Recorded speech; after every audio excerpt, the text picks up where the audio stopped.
একটা ভিডিও নিয়ে চলে এলাম।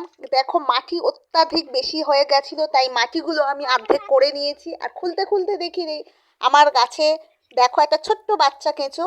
তো এরম কেঁচো কিন্তু আমার গাছে ভর্তি আছে। আর আমি এটা মনে করি জৈব সার অটোমেটিক আমার মাটিটাকে জৈব করে তোলে।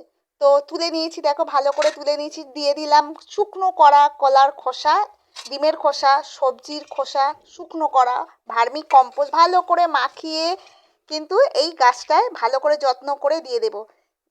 আর আমি কিন্তু প্রতিটা গাছে এইভাবেই যেমনিভাবে দেখাচ্ছি এইভাবেই কিন্তু আমি যত্ন করি, সার দিই। আর এইটাকে ভালো করে মাটি চাপা দেব, দিয়ে আমি সুন্দর করে জল দিয়ে পুরো ভিজিয়ে দেবো। এই যে জল দিচ্ছি কিন্তু আমি এখন কোনো জল দেব না, যতক্ষণ না মাটিটা শুকিয়ে যাচ্ছে জল দেব না, আর রেখে দেব। প্রতিটা গাছে কিন্তু আমি এইভাবে দিই। আর দেওয়ার ফলে দেখো মানে দেওয়ার তার কারণটা দেখো, আমি দিই বলে কিন্তু বেশি দিন হয়নি, এই 1.5 মাস হচ্ছে আমার গাছগুলো কত সুন্দর গ্রো করছে দেখেছো। আর এইটা হলো গোলাপ গাছ। গোলাপ গাছ কিন্তু খুব কম সময়ে দেখো ছোট ছোট পাতা ছেড়েছে, এত সুন্দর পুরো গাছ ভর্তি ডোক পুরো। আর এটা তো তোমরা আগেই ভিডিও করেছিলে আগুন জবা, আর কত কুঁড়ি এসছে দেখো। এটা হলো কুন্দ ফুল গাছ, এর ডোকে ডোকে